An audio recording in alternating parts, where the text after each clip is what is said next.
I was sitting in the hospice bathroom at 11 p.m. on a Tuesday, staring at my phone, trying to figure out how to tell my family that Dad might not make it through the week.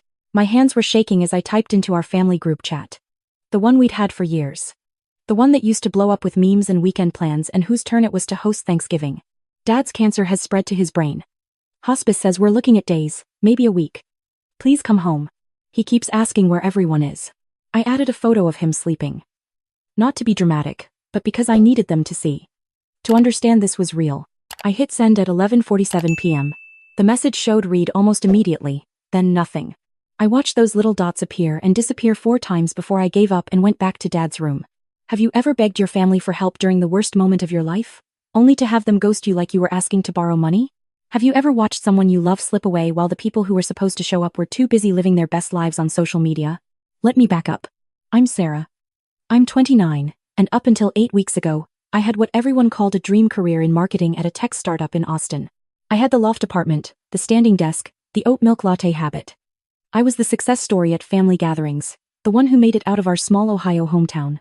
My dad, Robert Chen, was a high school chemistry teacher for 33 years. Quiet, brilliant, the kind of man who'd spend his Saturday helping former students study for the MCATs. When I got my promotion to senior marketing director last spring, he cried. Not because of the salary but because I'd called him first before anyone else. Then, in September, he collapsed during a parent-teacher conference. Stage 4 pancreatic cancer. Metastasized to his liver and lungs. The doctors gave him 6 months, maybe a year with aggressive treatment. He chose hospice after the first round of chemo nearly killed him. I was on a plane within 6 hours of that call. I quit my job the next week. Broke my lease. Moved back into my childhood bedroom with its faded poster of the periodic table that Dad had helped me memorize in 8th grade. My family's response? That's so brave, Sarah. We'll visit soon. Let us know what you need. But life, life gets busy. My uncle Marcus, Dad's younger brother, was especially supportive via text. You're doing an amazing thing, Sarah. Robert is lucky to have you. I'll coordinate with everyone and make sure you're not handling this alone. Marcus was the family golden child. Started a tech company in the late 90s, sold it for enough money to retire at 45. Now he spent his time consulting and posting LinkedIn thought leadership about disruption and innovation. He had a house in Boca Raton, another in Aspen, and a yacht he'd named Paradigm Shift without a trace of irony. At every family gathering, Marcus held court, gave my cousins unprompted advice about their careers. Talked about his portfolio, made a big show of picking up the check. Dad never said much about Marcus, but I'd catch him watching his brother with this look I couldn't quite read. Not quite jealousy. More like disappointment. The first week home, I sent daily updates to the family chat. Photos of Dad in his favorite chair, reading. Updates on his appetite, his pain levels, small victories like when he managed to eat half a sandwich. I got reactions. Hearts and sad faces and praying for you from people I barely remembered from distant branches of the family tree. But no one came. Week 2, I asked directly.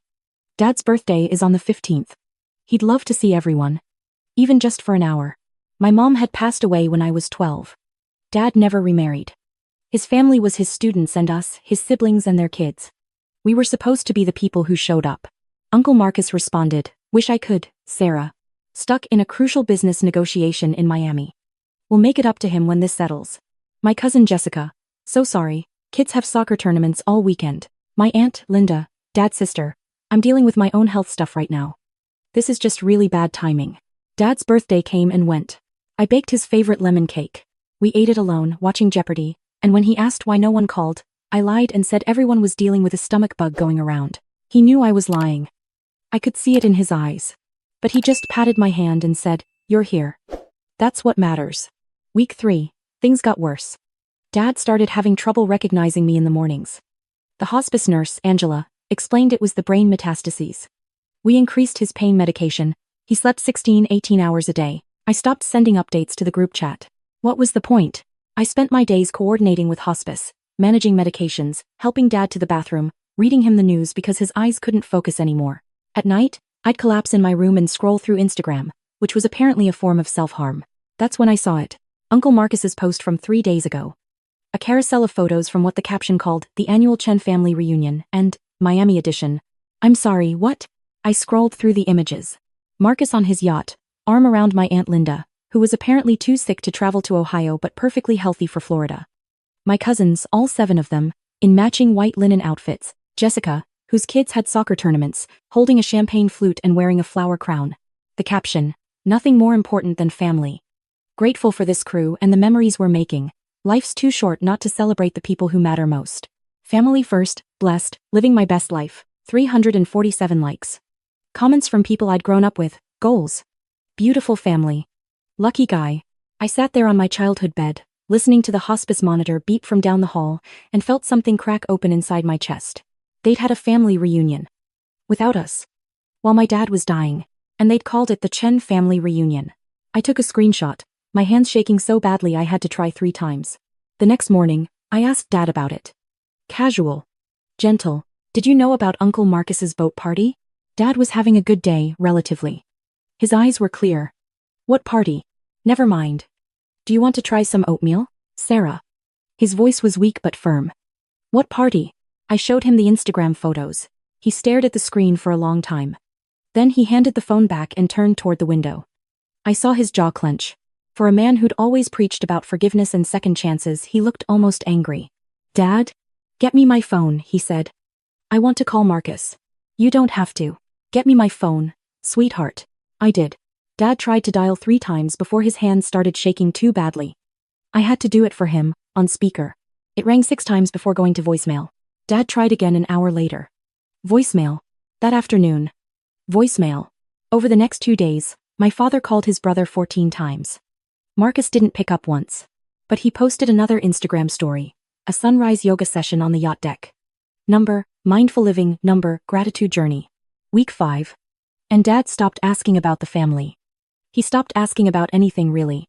The cancer had spread to his spine. He was in constant pain even with the maximum dose of morphine. Angela told me gently that we were entering the final stage. Days to maybe 2 weeks, she said. I'm sorry. I called my sister Emily that night. She lived in Chicago, worked as a corporate lawyer at one of those firms where they brag about billable hours. We weren't particularly close. Growing up, she'd always been Team Marcus, impressed by the money and the connections and the opportunities he dangled in front of her. But she was still my sister. Still Dad's daughter. Em, you need to come home. Now. He's not going to make it to Christmas. There was a long pause. Sarah, are you sure you're not being a little dramatic? Uncle, Marcus said Dad was stable. That you were managing fine. I stopped breathing. Uncle Marcus said what? He's been keeping everyone updated. He said the hospice thing was precautionary. That Dad was comfortable but not, like, actively dying. Emily, he called you himself 2 days ago. 14 times. No, he didn't. Check your call log. Another pause. I heard typing. Then. Oh my God. They're all here. How did I not see these? That's what I'd like to know. Sarah, I swear I didn't. Uncle Marcus said you had it under control. He said Dad wanted peace and quiet. That too many visitors would stress him out. He said he'd been there last week and Dad was sleeping most of the time anyway. The room tilted. Marcus hasn't been here once. No one has been here except me and the hospice nurses. For 5 weeks. Silence. Let me call you back. She hung up. 15 minutes later, my phone rang. Emily again, but she sounded different, sharp. Check your email. I just sent you something. I opened my laptop. The email had a PDF attachment. Phone records for Dad's cell phone from the past 2 months. Emily had pulled them somehow, probably through her firm's investigative resources. The records showed everything. Dad's 14 calls to Marcus. 23 calls to other family members over the past month. Calls to Aunt Linda, to Jessica, to cousins I barely remembered existed. None of them had lasted more than a few seconds. They'd all been declined or sent to voicemail. But there was something else. A separate group chat that I wasn't in. Emily had forwarded screenshots. It was called Chen Family, Private. Created by Marcus 6 weeks ago, right after I'd moved home. I scrolled through the messages, and my stomach turned inside out. Marcus, September 28th. Quick update on Robert. I spoke with his care team and Sarah. Dad's comfortable and getting excellent care. Sarah has everything under control. The hospice staff says too many visitors can be overwhelming at this stage. Let's give them space and privacy. I'll coordinate visits when the time is right. Jessica, September 30th. Thanks for handling this, Uncle Marcus. I wasn't sure if I should drive up or not. Marcus. You're sweet to worry, but honestly, Robert sleeps 20+ hours a day now. He wouldn't even know you were there. Save your gas money. Aunt Linda, October 3rd. Is Sarah doing okay managing everything? Should we set up a meal train? Marcus. I've got it covered. Been sending her DoorDash credit. She's actually doing great with this. I think it's been good for her career-wise too. She was getting burnt out in Austin. This is giving her time to reset and figure out her next move. Silver linings, right? I read that line 5 times. Career-wise. Reset. Silver linings. My hands were shaking so hard I could barely scroll. October 10th. Marcus, small update. I talked to Robert's lawyer yesterday. Did you all know Sarah's been named primary executor of the estate? Jessica, really? Why not you? Marcus, Dad and I talked about it years ago when he was updating his will. We agreed I'd be executor since I have the business experience. But apparently he changed it recently without telling me. The lawyer mentioned it in passing. Not a big deal, obviously, just surprised me. Aunt Linda, that does seem odd. Do you think Sarah knows? Marcus, I'm sure it's fine. Sarah's very capable. Though I do worry about her judgment right now. She quit a 6-figure job on impulse. Burned bridges with her company. The hospice nurses mentioned she seems stressed and overwhelmed. I just hope she's making decisions from a clear headspace. My vision blurred. October 18th, Jessica. Uncle Marcus, random question. Is Robert really as sick as Sarah made it sound? My mom ran into his neighbor at the grocery store and she said she saw Robert sitting on the porch last week looking pretty alert. Marcus, Dad has good days and bad days. Sarah tends to catastrophize, always has, even as a kid. Remember when she had that panic attack at my holiday party and made everyone leave early?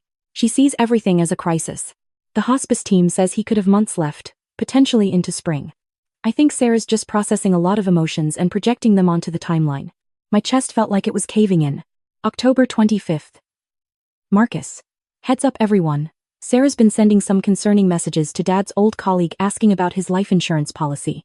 I don't want to assume the worst, but it feels premature to be asking about inheritance details while he's still alive. Just something to be aware of. I had never. The colleague had reached out to me asking if there was anything in Dad's policy about funeral preferences. November 8th, just 6 days ago. Family. I hate to say this, but I'm genuinely worried about Sarah's mental state. She called me yesterday screaming about how no one cares about Dad, how we're all abandoning him. I tried to calmly explain that we're respecting their privacy like she asked, but she wasn't making sense. She accused me of lying? The hospice supervisor mentioned Sarah's been increasingly agitated. I think we need to give her space but also maybe gently suggest she talk to someone. This level of caretaker stress can lead to some dark places. I closed the laptop. Sat there in my childhood bedroom, surrounded by boxes of Dad's medication and printouts of comfort care protocols. And I finally understood. Marcus hadn't just been absent. He'd actively kept everyone away. He'd lied about Dad's condition, about my mental state, about the visits and the phone calls and the will. He'd isolated us completely. And he'd done it so smoothly that the entire family had believed him without question. My phone rang. Emily, did you read them? Her voice was tight. Yeah. Sarah, I'm on the next flight. I'm bringing Jessica. We've been calling everyone. I don't even have words for what this is. Why would he do this? Emily was quiet for a moment. The will. It has to be about the will. Dad's estate isn't massive, but the house is paid off, he's got the teacher's pension, some life insurance. Maybe $200,000 total. But if you're executor, you make all the decisions. Marcus can't touch it. That's insane. Dad's dying and he's worried about $200,000? Marcus has millions. It's not about the money, Sarah. It's about control. It's about Dad choosing you instead of him. Marcus has spent his entire life being the golden child, the successful one. And Dad gave you the power. That's what he can't stand. The next day was Saturday. Dad was barely conscious. Angela said it could be hours, could be days, but the end was close. At 2 p.m., my phone started ringing. Jessica. Then Aunt Linda. Then cousins I hadn't heard from in years. They'd all seen the phone records Emily had forwarded. They'd all read the private group chat messages. And they were all, suddenly, desperately sorry. Aunt Linda was crying. Sarah, sweetie, I had no idea. I thought Marcus said, oh God, I should have just called you directly. Jessica, I'm so ashamed. I'm getting in the car right now. We're 3 hours away, but I'm coming. My cousin David. I can't believe I fell for this. I'm so sorry. What do you need? What did I need? I needed them 5 weeks ago. I needed them when Dad was still alert enough to recognize them. When he could still speak in full sentences and remember stories and laugh at dumb jokes. I needed them when I was spending 18-hour days changing sheets and crushing pills and pretending I wasn't terrified every time he stopped breathing for more than a few seconds. But I just said, he'd like to see you. If you want to come, come now. They started arriving that evening. Jessica with her kids. Aunt Linda with her husband. Cousins I barely recognized, some driving from 4 states away. They filed into Dad's room in shifts, holding his hand, crying, apologizing to him even though he probably couldn't hear them anymore. And I felt nothing. Just this vast, echoing emptiness where my anger should have been. Uncle Marcus called me at 9 p.m. that night. I let it go to voicemail. He called again at 9:15. 9:30. 9:47. Finally, I answered. Sarah? Thank God.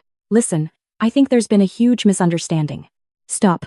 Emily sent me these phone records and some screenshots that are completely out of context. I said stop. I was trying to protect you. You were overwhelmed and I thought. You thought what, Marcus? That you could convince everyone I was crazy? That you could keep them away from their dying brother and father so you could what, exactly? Contest the will more easily? Make sure no one witnessed Dad being lucid enough to confirm his decisions? Silence. Sarah, you don't understand the pressure of being the oldest. He called you 14 times. He wanted to talk to his brother before he died. And you sent him to voicemail so you could do sunrise yoga on your yacht. I didn't know he was that close to. Yes, you did. I told you. I told everyone. But you decided your narrative was more convenient. I heard him breathing on the other end. When he spoke again, his voice had changed. Colder. You know, Sarah, this is exactly what I was talking about. You're emotional. You're not thinking clearly. When you've had time to process all this, we should sit down with Dad's lawyer together and we won't be sitting down together for anything. I'm still his brother. I still have rights. Rights to what? You gave those up when you chose a family reunion in Miami over showing up for him. You gave those up when you told everyone he could live until spring when Hospice gave him weeks. You gave those up when you implied I was stealing from him. I never said you were stealing. You said I was asking about inheritance while he was alive. You said I quit my job impulsively.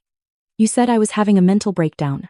You've spent 5 weeks destroying my credibility so that when I execute his will exactly as he wanted, you'd have grounds to challenge my competency. Another silence. I want to see him, Marcus said finally.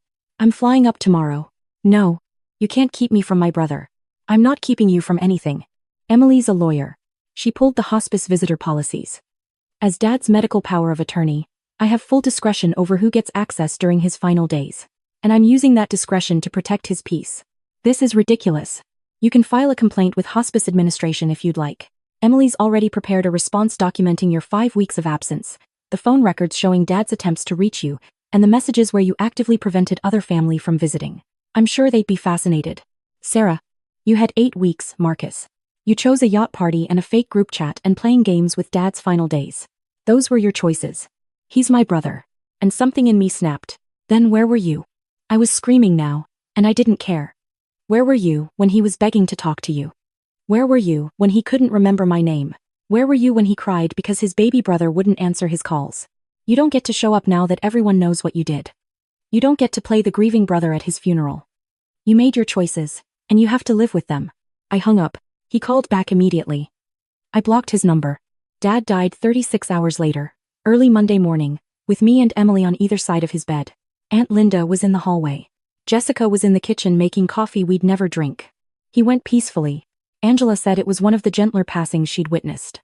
The funeral was the following Saturday. We held it at the high school where Dad had taught. The auditorium filled with former students, teaching colleagues, and family members who'd driven through the night once they knew the truth. Marcus showed up anyway. He stood in the back, wearing an expensive black suit, his wife next to him looking uncomfortable. When it came time for family to speak, Marcus started walking toward the podium. Emily stood up from the front row, put her hand on his chest, and said clearly enough for the first 3 rows to hear, "Sit down, Marcus. I have a right. You have the right to leave before I have you escorted out. Choose." They stared at each other for a long moment. Then Marcus turned and walked out of the auditorium. His wife followed, whispering apologies to no one in particular. I barely registered it. I was watching the slideshow Emily had put together, photos of Dad with his students over 3 decades. Dad at science Olympiad competitions. Dad chaperoning prom. Dad helping a student in a wheelchair collect her diploma when the ramp malfunctioned. He touched so many lives. Shown up for so many people. And his own brother couldn't bother to answer the phone. The will reading was 2 weeks later. Marcus didn't attend, but his lawyer did, already prepared to file objections. Dad's will was simple. The house and the majority of his estate went to me and Emily, 50-50. There were specific bequests to several of his former students who'd struggled financially. A donation to the high school science department, and one final clause. To my brother Marcus Chen, I leave my copy of The Giving Tree by Shel Silverstein, which he gave me for my 40th birthday with a note saying it reminded him of me. I hope he rereads it and understands why. The lawyer handed me a children's book with worn pages and a bookmark stuck 3/4 of the way through. I opened to the marked page. Dad's handwriting in the margin. The tree gave and gave until there was nothing left. But what did the boy ever give back? Marcus's lawyer objected to the executor designation. Claimed I'd unduly influenced Dad, that his mental state was compromised, that the change to the will was made under suspicious circumstances. Emily, who apparently was terrifying in a courtroom, presented the phone records, the hospice visitor logs, the private group chat messages, and testimony from 3 hospice workers about Dad's mental clarity when he'd updated his will. She also presented something I didn't know existed, a video. Dad had made it 2 weeks before he died, on one of his clear days. Angela had helped him record it on her phone. The judge watched it in chambers. I wasn't allowed to see it until after the ruling. When the judge came back, she denied Marcus's objection in its entirety and added a note to the court record about potential elder isolation that she was referring to social services for review. Marcus's lawyer left without a word. That night, Emily finally showed me the video. Dad was propped up in his hospice bed, thin and pale but completely lucid. He smiled at the camera. "Hi everyone. I'm making this video because my daughter Emily, who apparently watches a lot of true crime documentaries, insisted I needed to document my wishes clearly." He paused to catch his breath. "I want to be very clear. I am of sound mind. I know exactly what I'm doing. I've chosen Sarah as my executor because she's the one who showed up. Not because she had to. Not because there was money in it. But because when I needed someone, she walked away from everything and came home." Another pause. My brother Marcus is probably going to challenge this. He's called me twice in 5 weeks, both times to ask about account passwords and insurance policies. He's told my family not to visit because I need rest. But I'm dying, and I want to see people I love, and my own brother has decided that his pride matters more than my final wishes. Dad's eyes were wet, but his voice stayed steady. "So this is me saying, Sarah earned this. Emily earned this. The students I'm helping earned this. Marcus can buy his own boat." He smiled, just a little. "And Marcus, if you're watching this, which you probably are in some lawyer's office trying to find a loophole, I forgive you. I hope someday you figure out that being family means showing up, not just showing off. I hope you find whatever it is you've been looking for in all those motivational LinkedIn posts. I hope you're happy." He wiped his eyes. "But you don't get to rewrite our ending. You made your choices. I made mine. That's how it works." The video ended. I sat there on Emily's couch, crying into her shoulder, and for the first time in weeks, I felt something other than rage or exhaustion. I felt proud. Proud of Dad for standing up for himself. Proud of Emily for fighting for him. Proud of myself for not letting Marcus gaslight me into thinking I was crazy or selfish or dramatic. Proud that we'd showed up, even when it was hard. Even when it hurt. Even when no one was watching. That's what family does. 3 months later, I used my portion of the inheritance to start a nonprofit. We help caretakers of terminal patients with respite care, meal delivery, and support groups. We're small, just 5 volunteers and a website, but we're helping. Emily sends me legal advice for free and handles all our filing paperwork. Jessica volunteers twice a month and brings her kids, who are learning that service matters more than soccer tournaments. Aunt Linda bakes for our support group meetings and apologizes every single time she sees me, even though I've told her she's forgiven. Uncle Marcus sent one email 6 months after the funeral. "I'd like to talk when you're ready." I never responded. Some people think that's cruel. That family is family, that forgiveness is divine, that grudges only hurt the person holding them. But here's what I learned sitting in that hospice room, watching the people who actually loved my dad stream in too late. Forgiveness doesn't mean giving people access to hurt you again. It doesn't mean pretending the harm didn't happen. It doesn't mean you owe someone a relationship just because you share DNA. Marcus had 8 weeks to show up. He chose a yacht party, a smear campaign, and a legal battle instead. Those were his choices. And choices have consequences. I named the nonprofit the Robert Chin Foundation. Our tagline is simple: showing up when it matters. Last week, we helped a single dad caring for his mom with Alzheimer's. He'd been doing it alone for months because his siblings lived too far away and were too busy. We got him respite care, grocery delivery, and connected him with a support group. He cried on the phone when I told him it was all free. "Why are you doing this?" he asked. I thought about Dad. About those 14 unanswered calls. About the family reunion that happened without him. "Because someone should have done it for my dad," I said. "And because showing up is the bare minimum of love." That's what Dad taught me in the end. Not through his words, but through his absence from that yacht party. Through the pages he'd marked in the giving tree. Through the video he'd made when he could barely breathe but needed to speak his truth anyway. He taught me that family isn't about blood or obligation or who picks up the check at Thanksgiving. It's about who shows up when you call. And who stays when things get hard. Everything else is just performance.